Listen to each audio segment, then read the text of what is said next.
మా ప్రేమ గల పరలోకమందున్న మా పరమ తండ్రి, ఎంతైనా నమ్మదగిన దేవా యేసు ప్రభువా, యేసుక్రీస్తు వారి నామములో మరొకసారి ఈ ఉదయకాల సమయంలో నీ మందిరంలో చేరి మిమ్మల్ని ఆరాధించినట్లుగా, పూజించినట్లుగా, కీర్తించినట్లుగా, కనపరిచినట్లుగా మీరు అనుగ్రహించిన దివ్యమైన తరుణాన్ని బట్టి మిమ్మల్ని స్తుతిస్తూ ఆరాధిస్తున్నా. మీ ప్రేమంతులను బట్టి మిమ్మల్ని స్తుతిస్తూ ఆరాధిస్తున్నా. ఈ సమయంలో మీ సన్నిధిలో చేరి మేము ప్రార్థన చేస్తున్నా. మా మధ్యలో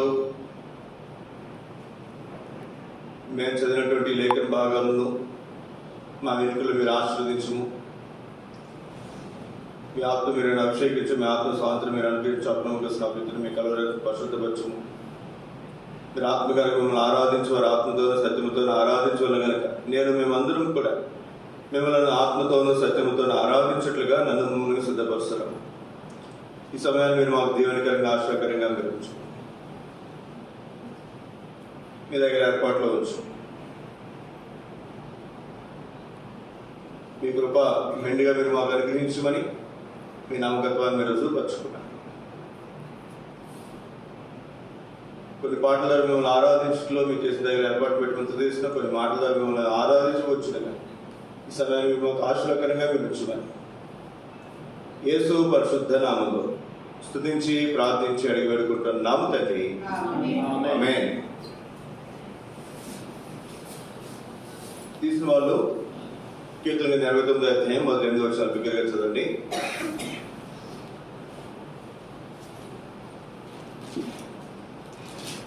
యెహోవా యొక్క కృపాతిశయమును నిత్యము నేను కీర్తించెదను. తరతరములకు నీ విశ్వాసమును నా నోటితో తెలియజేసేదను. కృప నిత్యము స్థాపింపబడిననియు ఆకాశమంటే నీ విశ్వాసమును స్థిరపరచుకుందనియు నేను అనుకుంటున్నాను. నేను ఏర్పరచుకున్న వారితో నిబంధన చేసి ఉన్నాను. నిత్యము నీ సంతానాన్ని స్థిరపరచను. తరతరములకు నీ సింహాసనము స్థాపించుదని చెప్పి నా సేవకుడైన దావీదుతో ప్రమాణం చేసి ఉన్నాను.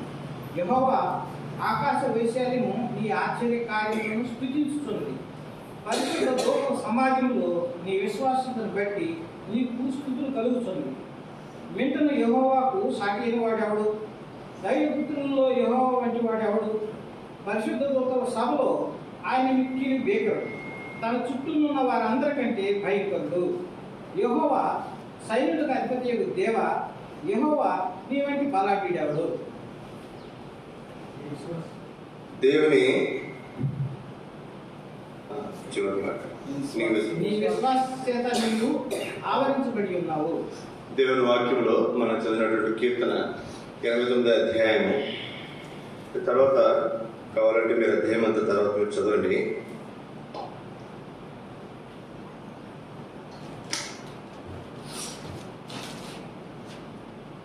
ఈ అధ్యాయంలో ఎన్నో అద్భుతమైనటువంటి విషయాలు మనం చూడగలం. దేవుని ఏర్పాటు, తర్వాత వారు తప్పిపోయినప్పుడు వారు తృణీకరించబడుట, వారికి ఉన్నటువంటి పరిస్థితులు, ఇవన్నీ కూడా మన వ్యక్తిగత జీవితాలను మనకు జ్ఞాపకం చేస్తాయి. మీకు ఒక మాట మీకు జ్ఞాపకం చేస్తాను నేను. రండి, ఇదే అధ్యాయంలో 89వ కీర్తన 37-38 వచనాలు చదువుతున్నా. 39 కూడా. నా పరిశుద్ధత తోడని నేను ప్రమాణం చేసుకుని దావీదుతో నేను అబద్ధం ఆడను, ఇట్లు సెలవిచ్చియుండియు. 37 వరకు ఒక లెక్క, అక్కడి నుంచి చూడండి. ఇట్లు సెలవిచ్చియుండియు, నీవు మమ్ము విడనాడి విసర్జించి ఉన్నావు, నీ అభిషిక్తుని మీద నీవు అధిక కోపము చూపి ఉన్నావు. నీ సేవకు నిబంధన నీకు అసహ్యమాయను, అతని కిరీటమును నేల పడద్రోసి అపవిత్రపరిచి ఉన్నావు, అతని కంచెలన్నీ నువ్వు తగ్గొట్టున్నావు, అతని కోటలు పాడు చేసి ఉన్నావు. ఇంకా రకరకాల సంగతులు మనం చూస్తాం. మరి దేవుని వాక్యంలో 89వ కీర్తన చాలా ప్రత్యేకమైనటువంటిది. దేవుని మనం ఎరిగినప్పుడు ఉన్నటువంటి స్థితి, ఎరగడానికి గల కారణం, ఎరిగిన తర్వాత ఉన్నటువంటి పరిస్థితులు, మన తప్పిదాలు, మన పొరపాట్లు, మరలా దేవుని యొక్క కార్యములు, ఇవి ఈ అధ్యాయంలో మనం వివరంగా చూడాలి. తర్వాత మీరు తర్వాత చదవండి. ఇప్పుడు మొదటి 7 వచనాలు మనం చదువుకున్నాం కదా. మొదటి వచనం నేను చదువుతున్నాను. యెహోవా యొక్క కృపాతిశయమును నిత్యము నేను కీర్తించెదను, తరతరములకు నీ విశ్వాస్యతను నా నోటితో తెలియజేసేదను. కృప నిత్యము స్థాపింపబడినయు, ఆకాశమందే నీ విశ్వాస్యత స్థిరపరుచుకొందువనియు నేను అనుకొనుచున్నాను. మొదటి లైన్లోనేమో 2 వచనాల్లో కృప అనే మాట ఉంది.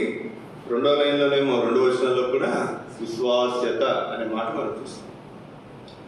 దేవుని కృప, దేవుని విశ్వాస్యత, ఈ రెండు కూడా చాలా ప్రాముఖ్యమైనటువంటి సంగతి. దేవుని కృపను బట్టి మనం రక్షించబడ్డాం. చూడండి మాట,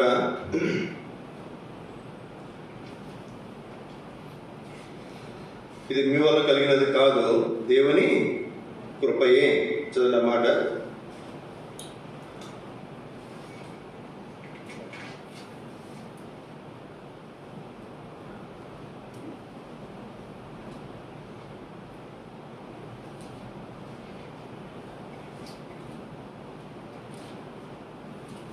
ఎఫెసీయులకు రాసిన పత్రిక 5వ అధ్యాయము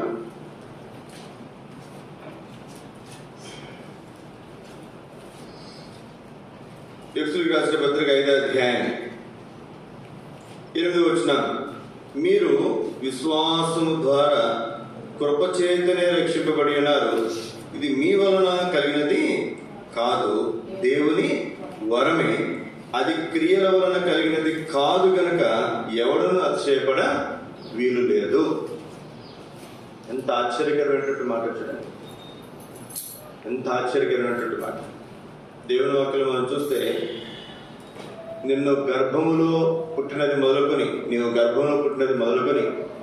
నిన్ను మోసిన వాడను, నీవు తల్లి ఒడిలో పెట్టినది మొదలుకొని నిన్ను చంక పెట్టుకుని వాడను.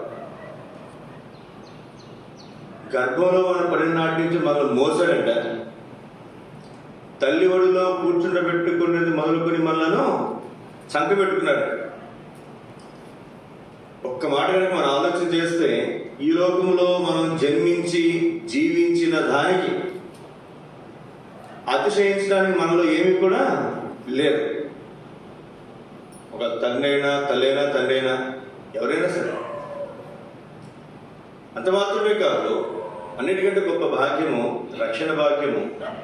ఈ రక్షణ భాగ్యము గురించి మాట్లాడుతూ, ఇది దేవుని వరము. ఏమిటంటే దేవుని వరం. ఎందుకని? ఇది క్రియల వలన కలిగినది కాదు. ఒకవేళ క్రియల వలన కనుక కలిగితే, నేను అనుకుంటాను మొట్టమొదటిగా ఈ మోక్షం లేదా పరలోక భాగ్యం ఎవరు కలగాలి చెప్పండి, ఆలోచించి చెప్పండి. క్రియల వలన కనుక రక్షణ భాగ్యం కలుగుద్ది అనుకుంటే మొట్టమొదటి ఎవరు కలగాలి చెప్పండి? ధనవంతులకి. ఇంకా క్రియల వలన, క్రియలు చేసేవారు. ఒకసారి జాగ్రత్తగా ఆలోచన చేయండి. ధనవంతులు, ఇంకా పుణ్యకార్యాలు చేసేవాళ్ళు, ఇంకా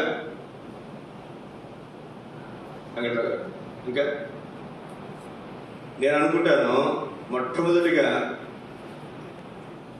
ఋషులు కలగాలేమో అనుకుంటాను. వాళ్ళు ఏం చేస్తారు చెప్పండి? ఇప్పటికి కూడా చాలా మంది హిమాలయాలు లేదా ఆయా ప్రాంతాల్లో అసలు వాళ్ళు ఈ ప్రపంచంతో సంబంధం లేకుండా, వారు కొన్ని సంవత్సరాలుగా అక్కడే ఉండి తపస్సు చేస్తుంది. బహుశా క్రియల వల్ల కానీ కలిగితే అట్లాంటి వాళ్ళు కలగాలేము, లేదా గొప్ప గొప్ప సైంటిస్టులు కలగాలేము. కొత్త కొత్త సంగతులు సృష్టించారు కదా. ఒకవేళ ఫలానా క్రియను బట్టి అని కనుక మాట్లాడితే, ఎవరైతే గొప్ప గొప్ప క్రియలు, గొప్ప గొప్ప కార్యములు చేశారో, అలెగ్జాండర్ ద గ్రేట్ అనే గొప్ప రాజు చాలా చిన్న వయసులోనే చాలా గొప్ప సామ్రాజ్యాన్ని ఏలాడు, ఆయన జయించాడు. ఒకవేళ అట్లాంటి రాజులకు ఇటువంటి మరి ఆ పరలోక రాజ్యం లేకపోతే రక్షణ అనేది కలగలేము. కానీ ఇది క్రియల వల్ల కలిగినది కాదు. ఇది క్రియల వల్ల కలిగినటువంటిది కాదు. ఏమిటంటే ఇది దేవుని వరమే, ఇది మీ వల్ల కలిగినది కాదు కనుక ఎవడనూ ఆశ్చర్యపడ వీళ్ళు. మరి ఎలా కలిగిందంటే మీరు విశ్వాసము ద్వారా కృప చేతనే రక్షింపబడి ఉన్నారు. కృప దేనికైతే మనము పాత్రులు కాదో దానికి మనల్ని పాత్రులుగా చేసేదే దేవుని కృప. మన పాత్రులు కాదు, మన అర్హులు కాదు ఆ పరలోక రాజ్యానికి. అయితే ఆ పరలోక రాజ్యానికి మనల్ని అర్హులుగా చేసిందని చెప్పండి దేవుని కృప. సోదర సోదరి, ఈ ఉదయకాల సమయంలో నీవు నేను రక్షించబడ్డాము అంటే అది కేవలము కేవలము కేవలము దేవుని కృపను బట్టి, దేవుని యందలి విశ్వాసం ఉంచుట ద్వారానే. దేవుని యందలి విశ్వాసం ఉంచుట ద్వారానే. కాబట్టి ఉదయకాల సమయంలో దేవుని బిడ్డలైనటువంటి మనం గమనించాల్సినటువంటి ప్రాముఖ్యమైనటువంటి సంగతి మనం రక్షించబడుట దేవుని యొక్క కృపను బట్టి, మనం రక్షించబడుట దేవుని యందు మనం ఉంచినటువంటి విశ్వాసమును బట్టి. అందుకే ఈ భక్తుడు అంటాడు కదా, చదండి మొదటి 2 వచనాలు మనం చదివితే, కీర్తన 89వ అధ్యాయము మొదటి 2 వచనాలు. యెహోవా యొక్క కృపాతిశయము బట్టి కృపాశయము నిత్యము నేను కీర్తించదను, తరతరములకు నీ విశ్వాస్యత నా నోట తెలియజేసేదను.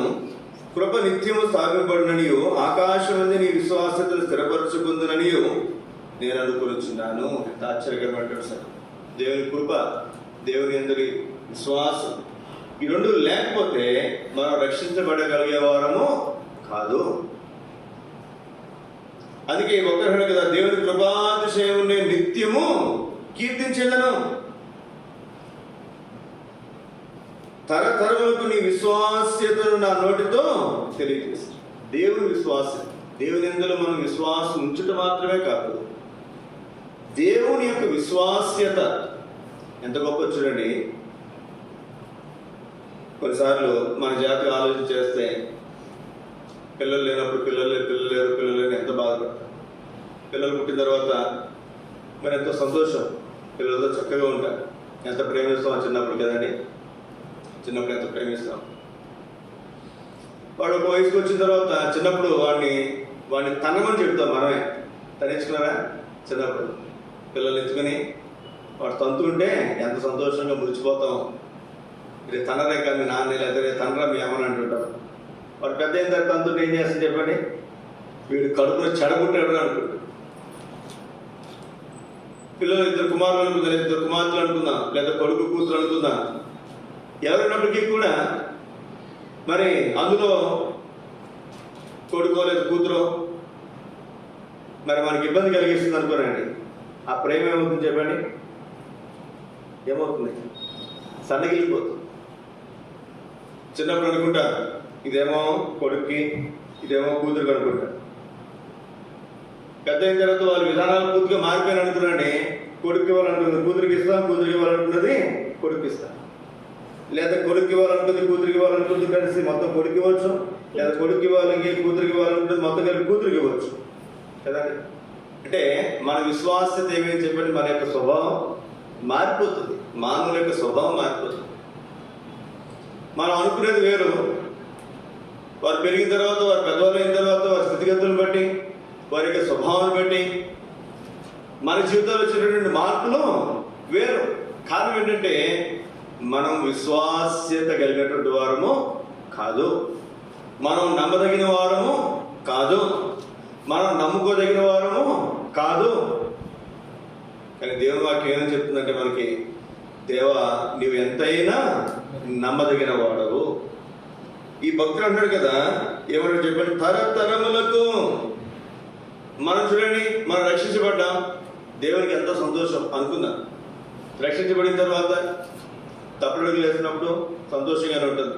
తర్వాత పెద్దవాళ్ళు అయిన తర్వాత ఒక్కొక్కసారి దేవుని మీదకే తిరుగుతాం మనం. దేవుని మీద పోట్లాడతాం, దేవునికి విరోధంగా పోతాం, దేవునికి దూరస్తులు అయిపోతాం ఏదో ఒక సందర్భంలో, ఏదో ఒక విషయం, ఏదో ఒక సమయంలో.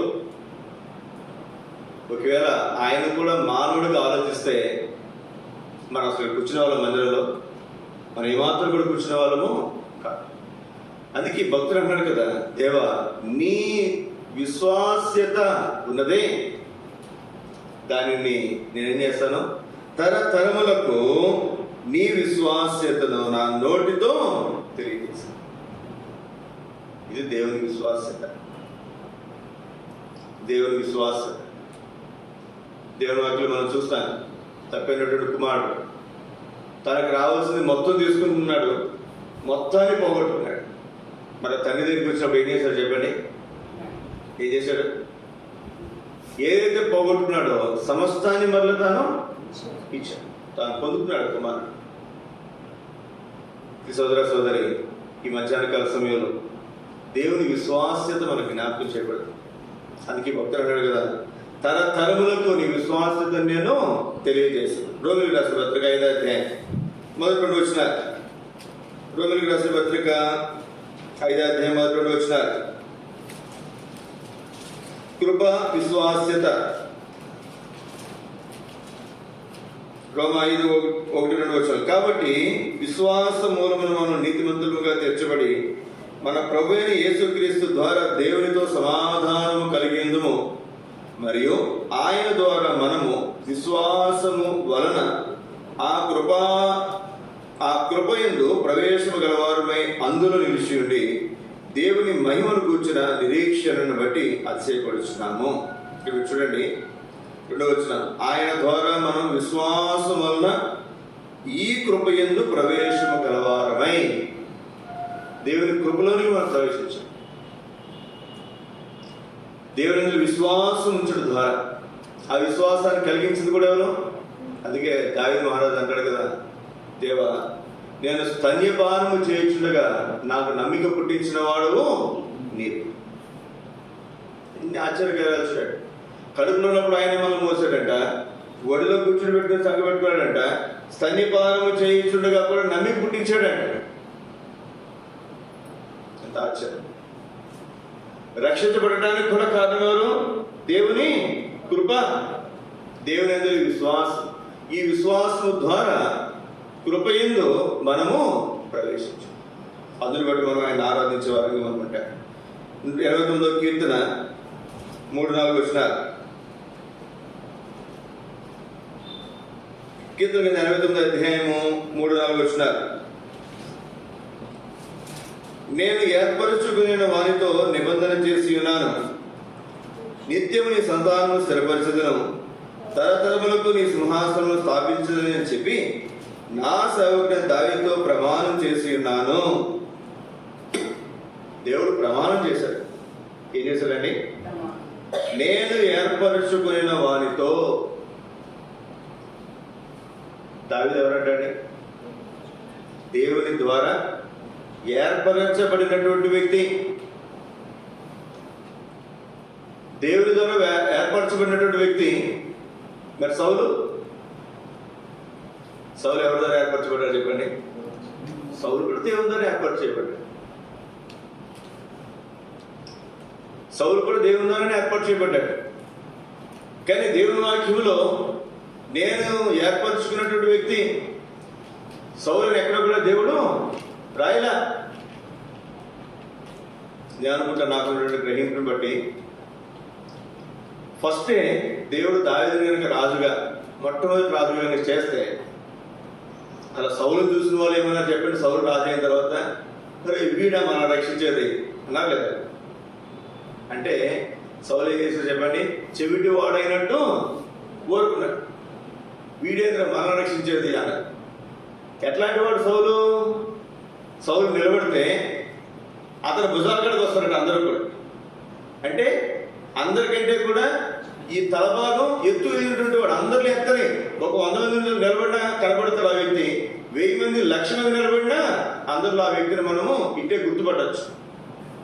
సౌలు ఆచానుభావుడు, బలవంతుడు. అట్లాంటి వ్యక్తిని దేవుడు రాజుగా ఏర్పరచుకున్నాడు మొట్టమొదటిగా. ఒకవేళ దావీదు గారికి ఏర్పరచుకున్నాడు అనుకోండి, దావీదు ఎట్లాంటివి చెప్పండి. దావీదు పక్కగా ఉన్నాడు, ఏం పెద్ద అంత బలాఢ్యుడు కాదు, అంత అందగాడే కాదు, అంత యుద్ధవీరుడు కాదు. అతనుకున్న ఒకే ఒక్క క్వాలిఫికేషన్ తెలుసా చెప్పండి, చక్కని నేత్రం కలిగినటువంటి వాడు. ఏం కలిగినాడంట? కళ్ళు ఒక్కటే బాగున్నాయండి వాడు. ఇంకా చూడటానికి చెప్పడానికి దావీదులో ఇంకేమీ లేవంట. ముందే కనుక దావీదుని రాజుగా అభిషేకిస్తే ఆ ప్రజలు లెక్క చేసేవారా? ఆలోచన చేయండి. ఇప్పుడు ప్రజలకు ఎవరు కావాలి? ఒక బలాఢ్యుడు, ఆజానుభావుడు, బలాఢ్యుడు. అందుకే దేవుడు సౌలుని ఏర్పరిచాడు. ఒక సౌలు నమ్మకం ఉంటే అతనే సరిపరిచేవాడు దేవుడు. కానీ తప్పాడు. ఇప్పుడు ఏమన్నట్టు దావీదు గురించి చెప్పండి, నేను ఏర్పరచుకున్న వానితో నా నిబంధన చేసినాను, నిత్యము నీ సంతానం స్థిరపరచుదును, తరతరములకు నీ సింహాసనను స్థాపించని చెప్పి ఎవరితో ప్రమాణం చేశారంట? దావీదుతో ప్రమాణం చేశారు. యెషయా గ్రంథం 55 అధ్యాయము 3వ వచనం చదవండి. యెషయా గ్రంథం 55 3వ వచనం.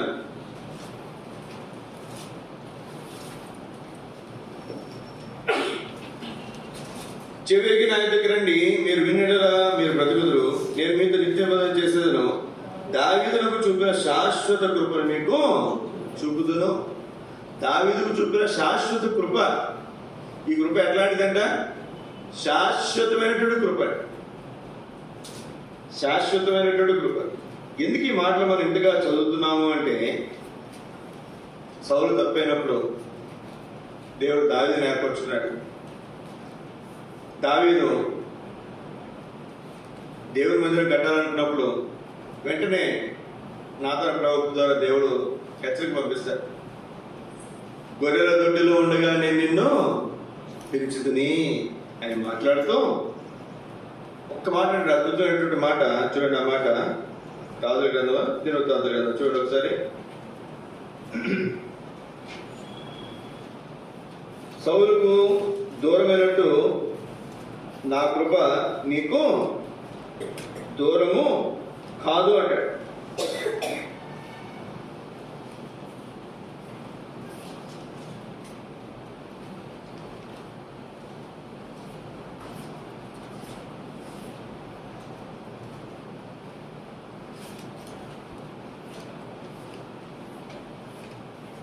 దినవృత్తాంతుల గ్రంథమా చూడండి ఇక్కడ.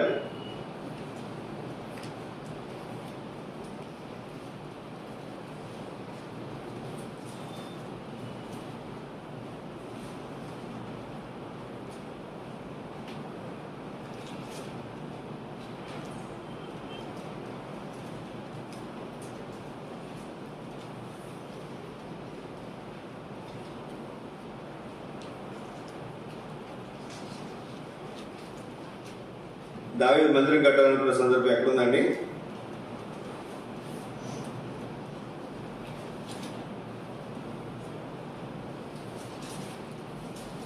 దినవృత్తాంతుల మొదటి గ్రంథం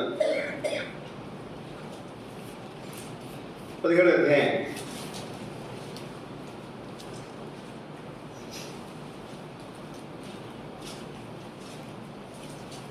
అధ్యాయము అందరూ కలిసి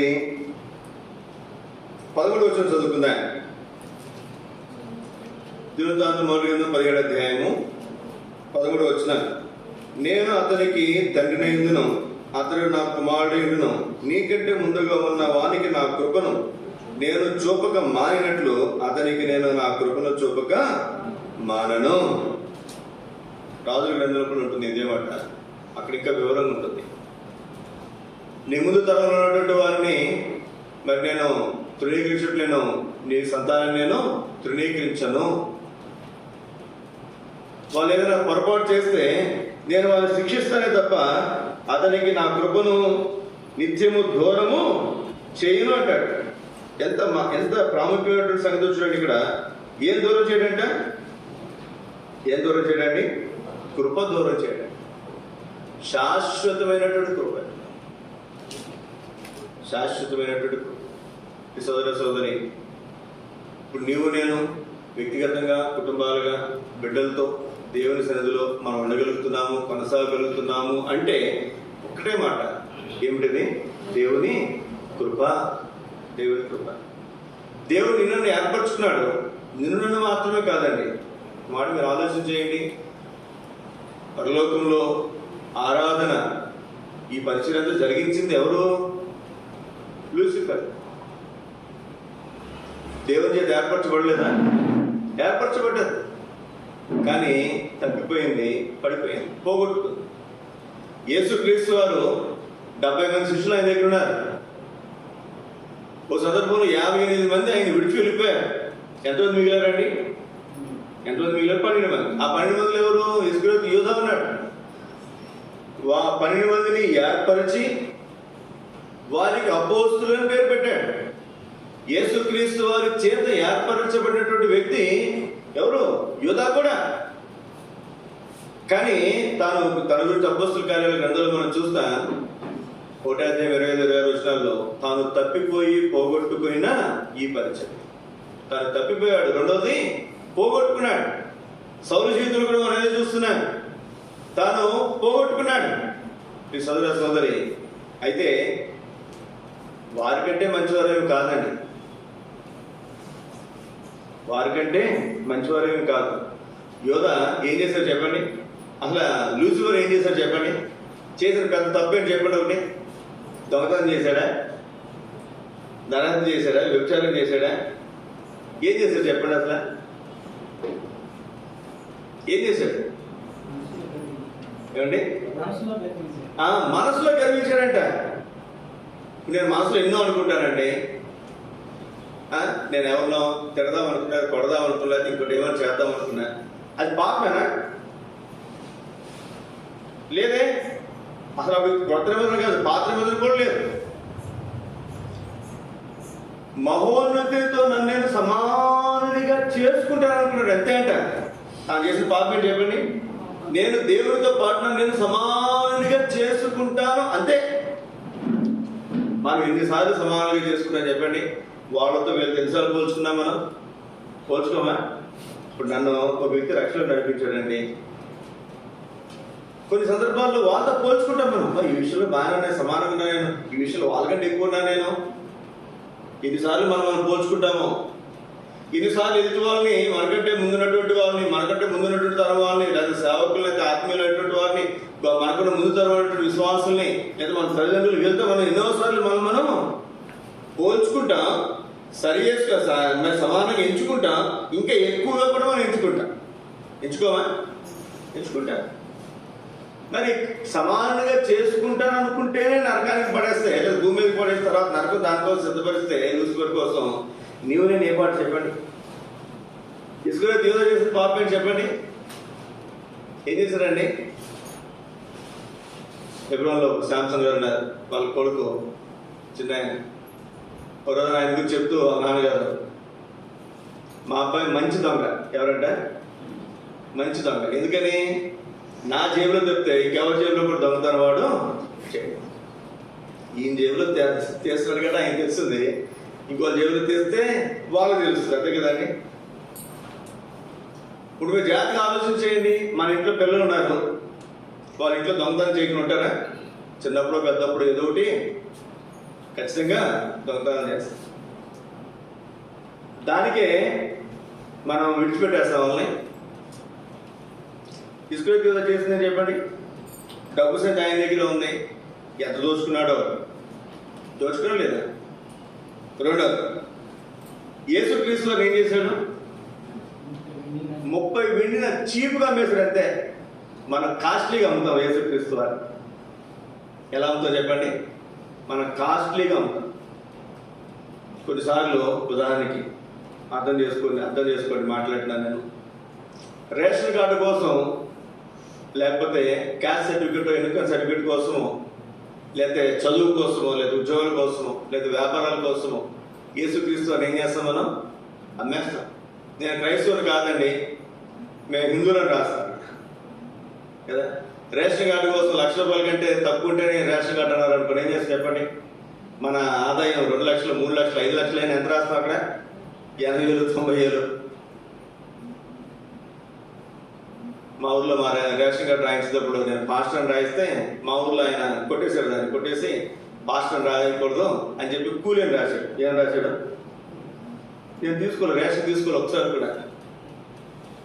నేనేమో పాస్టర్ అని రాసుకుంటే ఏం చేసి చెప్పిన వాళ్ళు పాస్టర్ రాయడానికి లేదు అని చెప్పి అక్కడ వైట్ రేషన్ కార్డు కోసం ఏదో రాశారు.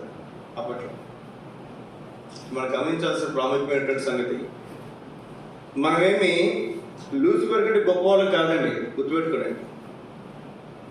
మనమేమి ఇస్కరియోతు యూదా కంటే గొప్పవారు మంచివారము కాదండి.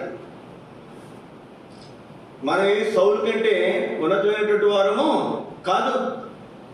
దావీదు జీవితంలో మనం చూస్తాం,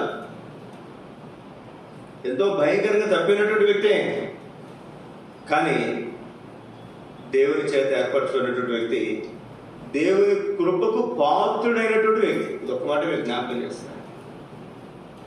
నేను నా జీవితాలు కనుక ఒకసారి నా వ్యక్తిగత జీవితం, నేను నీ వ్యక్తిగత జీవితం పరీక్షించుకుంటే మనం ఎవరూ కూడా ఈ సమయంలో మందిరంలో కూర్చోవడానికి అర్హులము కాదు. కేవలము కేవలము కేవలము దేవుని కృపను బట్టి మనము దేవుని సన్నిధిలో మనం కూర్చుండగలుగుతున్నాం, వ్యక్తిగతంగా, కుటుంబాలుగా. అందుని బట్టి మనం దేవుని స్తుతించి ఆరాధించే వారంగా మనం ఉంటాం. కీర్తన 89 అధ్యాయం 6 వచనం.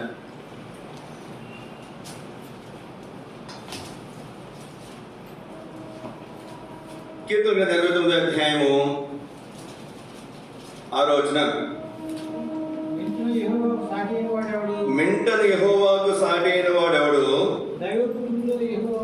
దైవపుత్రులలో యెహోవా వంటి వాడు ఎవడు? 8వ వచనం. యెహోవా సైన్యములకు అధిపతికి దేవా యెహోవా నీ వంటి బలాఢ్యుడు ఎవడు? నీ విశ్వాస చేత నీవు ఆవరింపబడి ఉన్నావు. ఇక్కడ మనం చూస్తే యెహోవా నీ వంటి బలాఢ్యుడు ఎవడు? యెహోవా నీకు సాటి అయిన వాడెవడు? దైవపుత్రులలో యెహోవా వంటి వాడు ఎవడు? యెహోవా వంటి వాడు ఎవడును లేటి. మాట గుర్తుపెట్టుకున్నాడు. ఈ సోదర సోదరి, ఇక్కడ మనం జ్ఞాపకం చేసుకుంటే దేవుడు అంటున్నాడు కదా, నన్ను మీరు ఎవరితో సమానులుగా చేస్తారు? నాకు ఎవరిని మీరు సమానులుగా చేయగలరు? ఈ సోదర సోదరి, మన దేవుడు ఆయన బలాఢ్యుడు. మన దేవుడు సాటి లేనివాడు. మన దేవుడు మరి బలాఢ్యుడని దేవుని వాక్యం మనం చూస్తున్నాం. ఒక మాట నహూము గ్రంథంలో ఒక మాట మనం చదువుకుందాం. నహూము గ్రంథం 1వ అధ్యాయం 4-5 వచనాలు. నహూము గ్రంథం 768వ పేజీ, 1వ అధ్యాయం 4-5 వచనాలు. ఆయన సముద్రమును గర్జించి ఆరిపోజేయను, నదులన్నింటినీ ఆయన ఎండిపోజేయను. బాషానును కర్మేలను వాడిపోను, లెబానోను పుష్పము వాడిపోను. ఆయనకు భయపడి పర్వతాలు కంపించును, కొండలు కరిగిపోను. ఆయన ఎదుట భూమి కంపించును. లోకమును అందరి నివాసులందరూ వణుకుదురు. అందరూ కలిసి 6వ వచనం. ఆయన ఉగ్రత సహింపగలవాడెవడు? ఆయన కోపాగ్ని ఎదుట నిలవగలిగిన వాడెవడు? ఆయన కోపము అగ్ని వలె పారును. ఆయన కొండలను కొట్టగా అవి బద్దలగును. కొండలను కట్టగా అవి బద్దలగు. 3వ వచనం అందరూ కలిసి చదువుకుందాం. యెహోవా దీర్ఘశాంతుడు, మహాబలము గలవాడు. ఆయన దోషులు నిర్దోషులుగా ఎంచడు. యెహోవా తుఫానులోను సుడిగాలిలోను వచ్చువాడు. మేఘములు ఆయనకు పాదధూళిగా.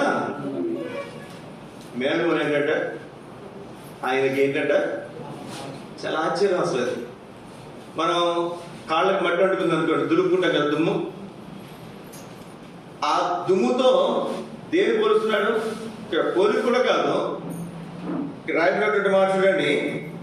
మేఘములు ఆయనకు పాదధూళిగా ఉన్నాయి. ఆయన పాదములు దుమ్మును దులిపితే అవి మేఘములుగా. ఆ పైన మనం చూస్తే కనుక దేవుని వాక్యంలో యెహోవా తుఫానులోను సుడిగాలిలోను వచ్చేవాడు. ఎలా వస్తాడంటే ఆయన తుఫానులో వస్తాడంటే, సుడిగాలిలో వస్తాడంట. మోషే యొక్క ఆశ, అయ్యా నీ స్వరూప దర్శనం నాకు చూపించమని అడిగితే దేవుడు తనను దాటిపోయేంత వరకు తన చేతిలో దాటిపోయిన తర్వాత వెనకటి భాగాన్ని మోషేకి చూపించాడు దేవుడు. ఒకసారి ఆ సందర్భంలో, మరి ఆ ముందు సందర్భంలోనూ ఆ పర్వతం మీద పిలిచిన తర్వాత దేవుడు ముందు తుఫాను వచ్చింది, తర్వాత మరి చాలా చిమ్మ చీకటి కలిగింది. ఇవన్నీ అయిపోయిన తర్వాత అనుకున్నాడంట ఆ తుఫాన్లో మాట్లాడతాడు, లేకపోతే మరి ఇంకో దాంట్లో మాట్లాడతాడు అనుకుంటే, తర్వాత మిక్కిలి మెల్లనైనటువంటి స్వరంతో దేవుడు తనతో మాట్లాడుకోవచ్చు. మిక్కిలి మెల్లని స్వరంతో దేవుడు తనతో మాట్లాడుకోవచ్చు. ఇక్కడ మనం చూస్తున్నాం ఈ దేవుడు ఎవరు అంటే, ఎవరండి? ఎవరు? తుఫానులో వచ్చేవాడంట, సుడిగాలిలో కూడా. మన ఇక్కడ సుడిగాలి అంటే మనకు తెలియదు, కానీ అమెరికా ప్రాంతాల్లో వాటిని టోర్నడోస్ అంటారు, అంతే కదండి, టోర్నడోస్. అవి వచ్చినాయంటే, ఒకవేళ ఒకసారి సింగరేకుండా వచ్చింది అనుకున్నాండి, ఈ బిల్డింగ్లు కూడా లేపుకుని వెళ్ళిపోయాంత. అక్కడ ఎక్కువ సిమెంట్తో కట్టరు ఇల్లులు, కింద పునాది వరకు సిమెంట్ వేస్తారు, పైన అంతా కూడానేమో మరి చెక్కలతో వాటితో కడతారు. ఆ టోర్నడో సుడిగుండం కనుక వచ్చిందంటే, గాలి వచ్చిందంటే ఆ ఊరు మొత్తాన్ని ఖాళీ చేసేస్తారు. సోదర సోదరి, దేవుని యొక్క మహాశక్తిని మనకు చూస్తాం. ఆయన సుడిగాలిలో రాగలడు. సుడిగాలిలో బస్సులు కూడా ఎగిరిపోతాయండి. మనకిచ్చే సుడిగాలు కాదు ఇవి. మనం నీటిలో సుడిగుండాలు చూస్తున్నాం కదా, చిన్న ఏదైనా చిన్న ఒక గడ్డి పరకేస్తే ఆ సుడిగుండం లోపలికి పోతుంది. అది సుడిగుండం. నీళ్ళలో వచ్చేదాన్ని సుడిగుండం అంటారు, గాలిలో వచ్చేదాన్ని, నేల వచ్చేదాన్ని సుడిగాలి అంటారు. ఈ సుడిగుండం మరి ఇది ఏం చేస్తుంది? బస్సులు కూడా లోపలికి తీసుకుపోయి ఎక్కడో పడేస్తుంది. ఇది దేవుని మహాశక్తిని మనకి జ్ఞాపకం చేస్తుంది. మన దేవుడు ఎంత గొప్పవాడో ఇక్కడ అన్నటువంటి మాట 3 వచనం, యెహోవా మహాబలము గలవాడు. ఎవరు అంటండి? మహాబలము గలవాడు. రండి 4 తలుపు మీకు జ్ఞాపకం చేస్తాను. ఆయన 7వ వచనం, 89వ కీర్తన 7వ వచనం. కీర్తన 7వ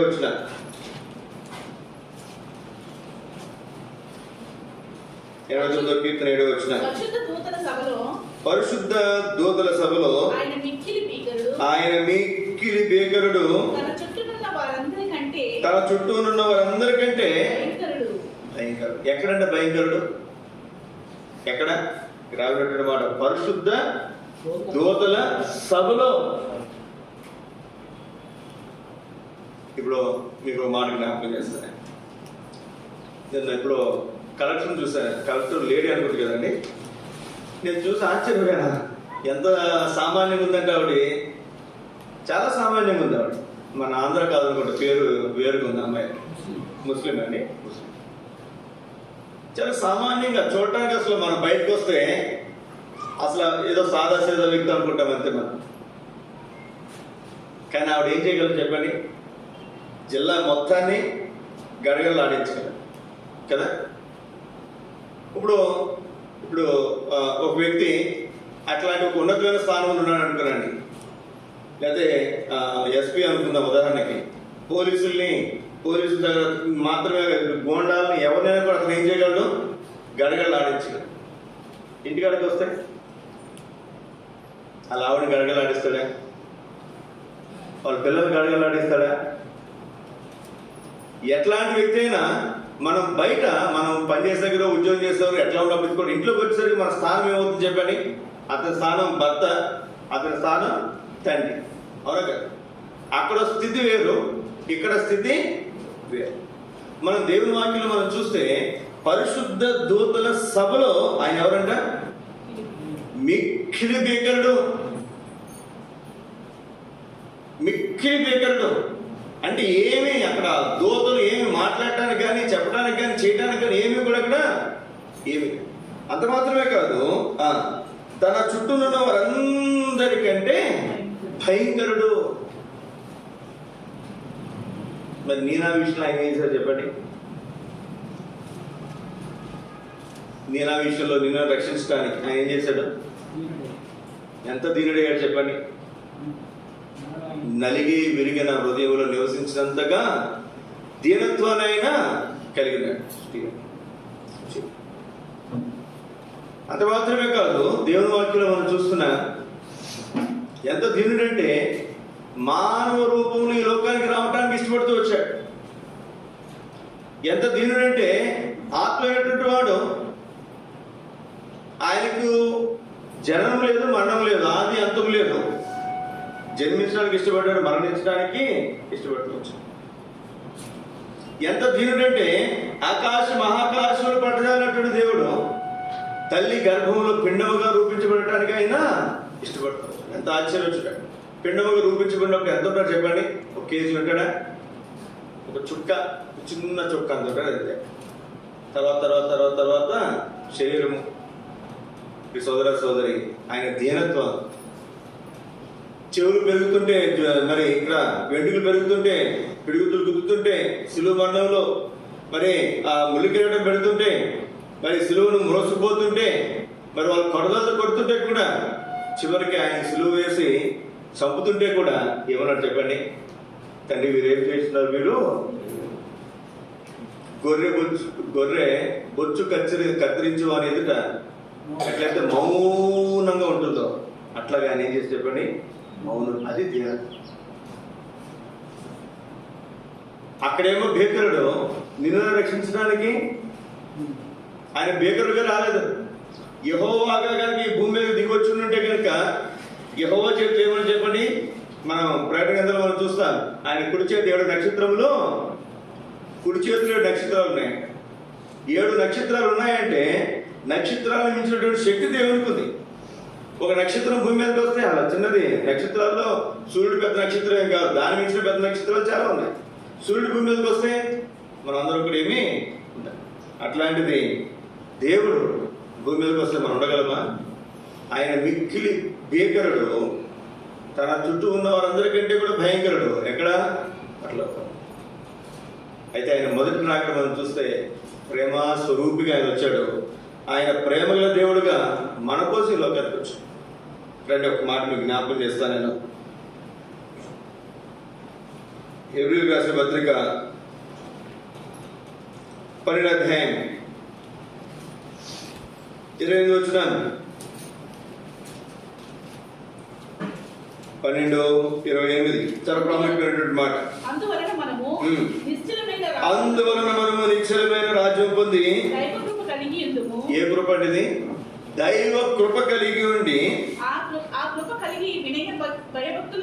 అట్టి కృపను కలిగినటువంటి మనము వినయ భయభక్తులతో దేవునికి ఏం చేద్దామంట? ప్రీతికరమైన సేవ. అక్కడ మాట ఉంది, చూడమ్మా. ఎందుకు మన ప్రీతిగా దేవుని ఎందుకు భయభక్తులు కలిగి సేవ చేయాలంట? ప్రీతికరమైన సేవ ఎందుకు చేయాలంట? దేవుడు ఎవరు? దహించు అగ్ని. ఎంత ఆశ్చర్యకరమైనటువంటి నిజమే, వాస్తవమే. ఆయన దహించు అగ్నే. కానీ శత్రువుకు మేషకు అభిజ్ఞాని వాళ్ళు అగ్నిలో ఉండగా వారికి కనీసం వాళ్ళ వెంట్రుకలకు కూడా అగ్ని సెగ కూడా తగలకుండా, కాలిపోవడం కాదండి, కాలిపోవడం కాదు, అగ్ని సెగ తగలకుండా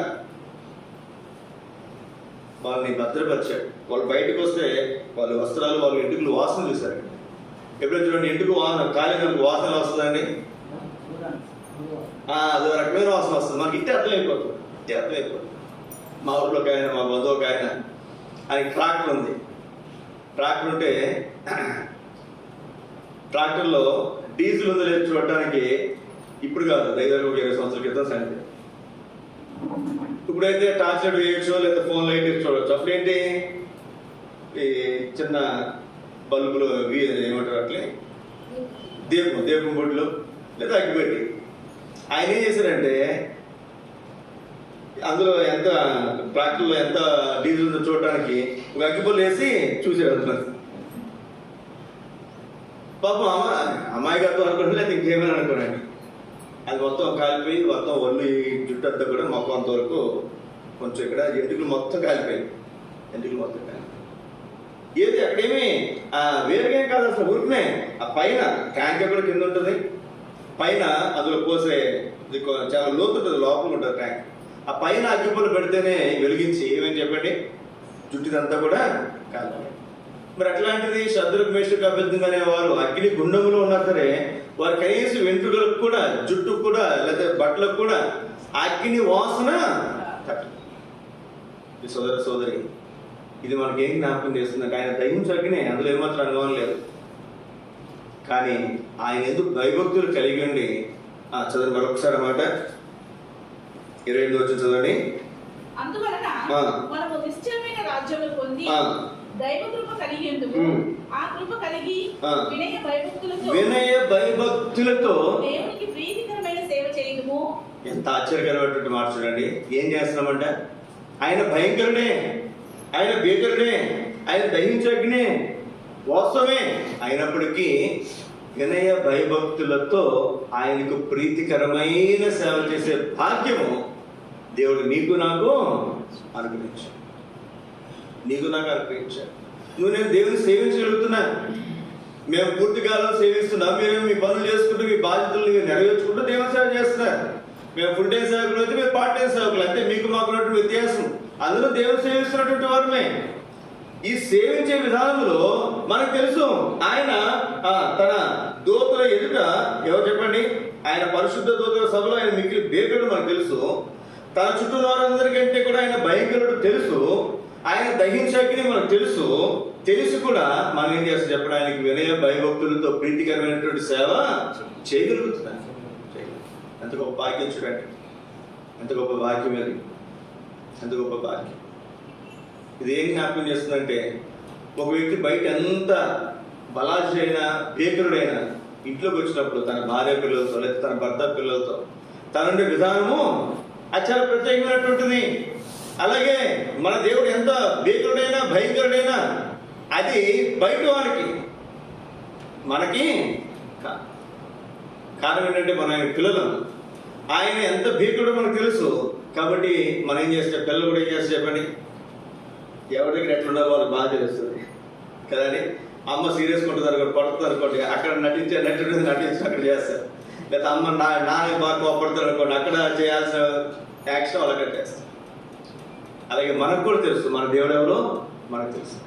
తెలిసి మనం ఏం చేయగలుగుతాం చెప్పండి, ఆయనకి వినయ భయభక్తులతో మన దేవుని సేవ మనం చేయగలుగుతాం. ఒక మాట మనం చదువుకుని ముందుకెళ్దాం. 2 ఇర్మియా గ్రంథం 10వ అధ్యాయము 7వ వచనం. ఇర్మియా 10:7.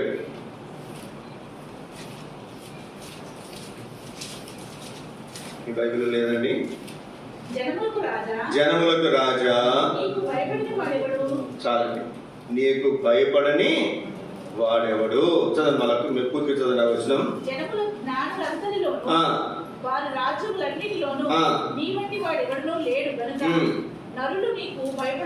గనుక నరులు నీకు భయపడుట అనుగుణ్యము, నీకు భయపడుట అవసరము.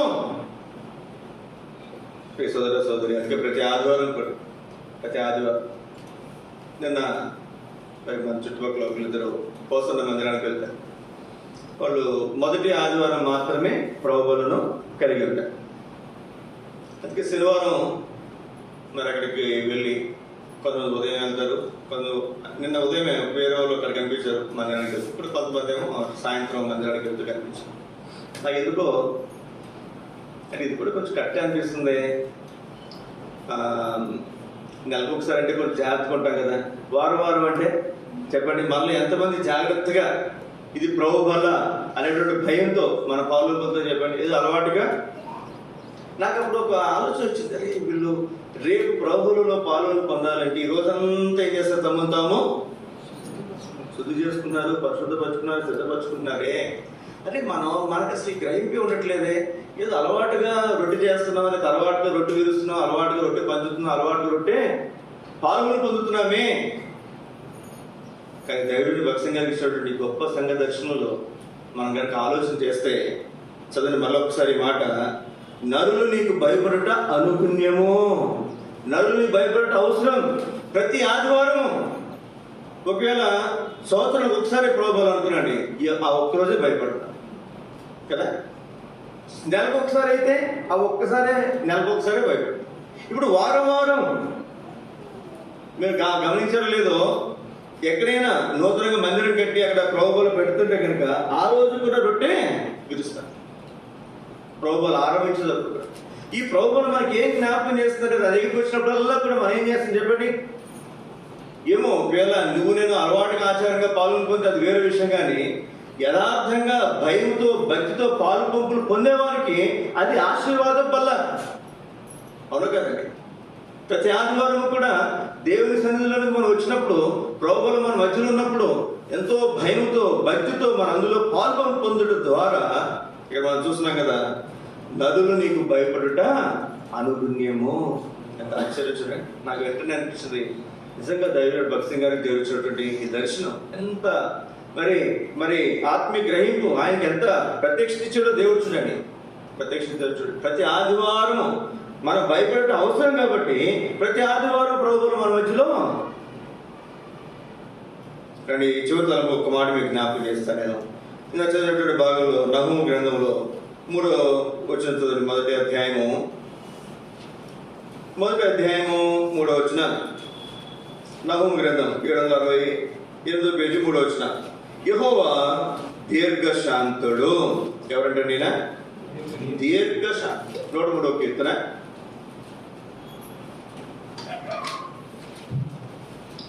8వ వచనం చదవండి. యెహోవా దయా దాక్షిణ్య పూర్ణుడు, దయా దాక్షిణ్యులు సంపూర్ణంగా కలిగినటువంటి వాడు. చదవండి. దీర్ఘశాంతుడు, కృపా సమృద్ధి గలవాడు. ఎంత శ్రేష్టమైనటువంటి మాట చూడండి. అసలు నాకు దేవుడు ఎవరంట? దీర్ఘశాంతుడు అంట. ఇంకెవరంట? దయాదాక్షిణ్య పూర్ణుడంట. ఇంకెవరంట? కృప సమృద్ధి అయినటువంటి కృప కలిగినటువంటి వాడంట. సమృద్ధి అయినటువంటి కృప కలిగినటువంటి వాడు. అందుకే ఇక్కడ ఒక మాట చూడండి. మరి 14 వచ్చిన 103వ కీర్తన 14 వచ్చిన, మనము నిర్మింపబడిన రీతి ఎందుకంటే ఆయనే మనం నిర్మించాడు కదా, ఆయనకు తెలుసు. ఎంత ఆశ్చర్యం చూడండి. మనము మంటి వారమని ఆయన జ్ఞాపకం చేసుకుంటున్నాడు. ఒకవేళ నువ్వు నేను ఏదైనా పొరపాటు చేసినప్పుడు ఎందుకు ఈ కృప చూపిస్తున్నాడు చెప్పండి. మీ జాతక ఆలోచించారు ఎప్పుడైనా? దేవదూతలకు లేదు ఈ కృప. దేవదూతలు పడిపోయినప్పుడు సైతం వారికి ఎటువంటి రక్షణ కార్యాన్ని ఏర్పాటు చేయనటువంటి దేవుడు, మానవులైనటువంటి మనం పడిపోతే మన కోసం రక్షణ కార్యాన్ని ఎందుకు ఏర్పాటు చేయాలి చెప్పండి. ఆలోచించండి. చెప్పండి. అసలు ఎందుకు మన ఎడల మాత్రమే కృప చూపించాలి? ఎందుకు దేవదూతల ఎడల కృప చూపించాల్సిన అవసరం లేదు? దేవదూతల సృష్టి వేరు, మానవ సృష్టి వేరు. దేవదూతల సభలో పరిశుద్ధుల సభలైన భీకరుడు. అయితే మానవుల దగ్గరికి వచ్చేసరికి మనం మంటి వారమని ఆయనకు తెలుసు. మన ఇంట్లో దుడ్డాను అనుకోండి. ఒకటే బలాటి మంచిగా బలంగా ఉన్నాడు, ఇప్పుడు వీక్ ఉన్నాడు. వీడికి ఒక 50 గేదెలు మోసాడు. వాడు దగ్గరికి వచ్చారు, ఏం చేస్తారా? 50 గేదెలు మోయరంటామా? ఇక్కడ వద్దులేడు వాడు బలహీన ఉన్నాడు లేదా, ఎందుకు వాడు కూర్చోబెట్టమాట, లేదా 10 గేదెలు ఒక 5 గేదెలు మోయమంటావాడు. ఎందుకని వాడి స్థితిగతులు అంటే మనకు తెలుసు. అలాగే మనం ఎవరు చెప్పండి? మనం మంటి వారమని ఎవరు తెలుసు? దేవుడికి తెలుసు. కాబట్టి ఏం చేసినట్టు దేవుడు మనకి ఈ రక్షణ కార్యాన్ని ఏర్పాటు చేశాం. అందుకే చూడండి, ఇక్కడే 10వ వచనం చదవండి. 10వ వచనం, మన పాపములను బట్టి, దేవదూతల పాపం బట్టి కాదు, దేవదూతలు వారు చేసిన పాపాన్ని బట్టి వారిని ఒక్క మాటే దేవదూత ఏమనుకుని చెప్పండి? ప్రధాన దూత, నేను మహోన్నతుడు, నేను సమానంగా చేసుకుంటానంటేనే నరకం దానికోసం సృష్టిస్తే, మనం పాపం చేసినప్పుడు మన పాపం బట్టి మనకు ఏం చేయలేదండి? ప్రతీకారం చేయలేదు. నువ్వు తప్పు చేసావు, నీకు శిక్ష, నీకు ప్రతీకారం అని అనలేదంట దేవుడు. మన దోషములను బట్టి మనకు ప్రతిఫలం ఇయ్యలేదు. భూమి కంటే ఆకాశం ఎంత ఉన్నతముగా ఉన్నదో ఆయన యందు భయభక్తులు గలవారి ఎడల ఆయన కృప అంత అధికం. ఆయన కృప 12వ వచనం కూడా, పడమటికి తూర్పు ఎంత దూరమో ఆయన మన అతిక్రమములను మనకు అంత దూరపరిచాడు. ఒక దేవదూతలు వచ్చి ఏంటయ్యా మేము తప్పు చేస్తున్నామో మరి మా కృప చూపించు, వీళ్ళకి చూపించు వీళ్ళు పాపాలు చూడు ఎక్కడే ఉన్నాయి అంటారేమని ఏం చేస్తున్నాడు ఆయన? తూర్పుకి పడమర ఎంత దూరమో అంత దూరంగా మన పాపాలు మనకు దూరం చేసినాయి. ఎవరైనా చూపించడానికి కూడా అవకాశం లేదు, ఎవరైనా చూపించడానికి కూడా అవకాశం లేనంత దూరంగా మన పాపాలు దూరంగా పెట్టేశాడు. ఎంత ఆశ్చర్యం! ఇక్కడే మనకి ఎన్నో విషయాలు మనం మాట్లాడవచ్చు, ఎన్నో విషయాలు ఇక్కడ ముగిస్తున్నాను నేను. ఒక్క మాట నిర్గమకాండలో మనం చదువుకుని దాని ముందు మేక గ్రంథం ఒకరు తీయండి. నిర్గమ 34:5-6 ఒకరు తీయండి. మేక 7వ అధ్యాయం 18-19 వచ్చినారు. ఎవరు ముందు తీసుకోవచ్చు చదవండి. మేక 7వ అధ్యాయము 18-19 వచ్చినారు. నిర్గమకాండం 34వ అధ్యాయము 5-6 వచ్చినారు. మేక 7:18 చదువుతున్నాడు. చదవమ్మా. దోషాన్ని పరిహరించాడంట. అతిక్రమాల విషయమై క్షమించే దేవుడు. అట్లాంటి నీతో సమానమైన వాడు ఎవరైనా ఉన్నాడా? లేడే. ఆయన అంటే యేసుక్రీస్తు వారు కనికరము చూపుట యందు ఏం చేస్తున్నాడు? ఆయన కనికరము చూపే విషయంలో సంతోషిస్తాడు. ఎంత ఆశ్చర్యం! కనికరం చూపించే విషయంలో సంతోషిస్తున్నాడంట. కనుక నిరంతరము కోపగించడు. 9 కూడా 19 ఆయన మరలా అంటే ముందు జాలిపడ్డాడు, కనికరించాడు, మరలా తప్పిపోయాం, మరలా ఆయన ఏం చేస్తున్నాడంట? జాలిపడు, మరలా జాలిపడును. మనల్ని అణిచివేయడంట, మన దోషాలని అణిచివేస్తాడంట. వారి పాపములన్నిటిని సముద్రపు అగాధములో. అసలు మన పాపాలు అసలు మనకి సమీపంగా ఎక్కడ లేవు. మన వీపు అంకాలు పడేసినట్ట, సముద్రపు అగాధాలు పడేసినట్ట, తూర్పు దూరం ఎంత దూరం అంత దూరం చేశారంటే మన పాపాలు. మనకి ఎంత ఆశ్చర్యం! కారణం ఏంటి చెప్పండి? మనం మంటివారమని ఆయనకు తెలుసు. ఇప్పుడు చదువు నిర్గమకాండం 34వ అధ్యాయం 5-6 వచ్చినారు.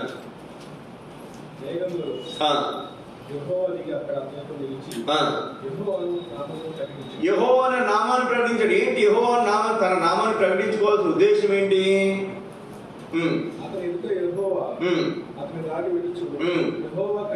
యెహోవా కనికరమును, దయను, దీర్ఘశాంతమును, విస్తారమైన కృపాసత్యములను గల దేవుడైన యెహోవా. 7వ వచనం కూడా ఆయన 1000 మందికి ఎంతట? వేల మందికి. 1000 అంటే లక్షలు, కోట్ల మంది. అంతమందికి ఏం చేస్తాడంట? కృపను చూపుచు దోషమును, అపరాధమును, పాపమును క్షమించును. ఆయన ఏమాత్రమును దోషములను దోషులుగా ఎంచక 3-4 తరముల వరకు మంత్ర దోషమును కుమారుల మీదకి రప్పించువాడు. అది పాత కాలం. తర్వాత కాలం మరి రాజు గురించి మనం చూస్తాం. తండ్రి దోషాన్ని బట్టి కుమారులు శిక్షించబడకూడదని తండ్రులు శిక్షించి కుమారులు విడిచిపెట్టినటువంటి రాజులు కూడా మనం మరి పాత నిబంధనలోనే మనం చూడగలం. ఇక్కడ మనం చెప్పాల్సిన ఒకే ఒక మాట, 1000 మందికి ఆయన ఏం చేస్తున్నాడండి? కృప చూపాడు. కృప, కనికరము, దయ, విస్తారమైన కృప కలిగినటువంటి ఇటు దేవుడు మనం కలిగింది. కాబట్టి మనము ఎన్నో పొరపాట్లు చేస్తున్నప్పటికీ దేవుడు సహించుకుంటున్నాడు, ఓర్చుకుంటున్నాడు. అంటాడు కదా, నీ విషయమై నా కీర్తి విషయమై నీ విషయంలో నేను బిగుపట్టుకుంటున్నాను అంటాడు. ఆ కీర్తి విషయమే. అయితే చాలా కోపం ఉంది. అయినా సరే ఏం చేస్తాడంటే తాను మన కోపం వస్తుంది కదా పిల్లలు కదా, ఆయన బిగుపట్టుకుంటాం, కోపాన్ని ఓర్చుకుంటాం, అణుచుకుంటాం. అట్లా దేవుడు మనం మంటి వారిని జ్ఞాపకం చేసుకుని విస్తారమైన కృప. మరి ఇక్కడ మనం చూసాం, మరి విస్తారమైన కృప కలిగినటువంటి దేవుడు, శాశ్వతమైనటువంటి కృప చూపుతున్నటువంటి దేవుడు, మరి ఎడబాయినటువంటి కృప చూపుతున్నటువంటి దేవుడు. ఈ దేవుడు మనం కలిగి ఉన్నాం కనుకనే మరి మనం మంటివారం అని ఆయన ఎరిగాడు కనుకనే మనం దేవుని కృపను పొందగలుగుతాం. ఇటు దేవుడు మనం కలిగి ఉన్నా కనుక మరి దేవుని సన్నిధికి వచ్చి మన దేవుని ఆరాధించడానికి దేవుడు మన కృపను గ్రహించాడు కనుక ఈ ఉదయకాల సమయంలో మన దేవుని ఆరాధించేవారంగా మనం ఉంటాం. అందులో లేచినప్పుడు పాట మనం పాడుకుందా? రండి, పాట పాడి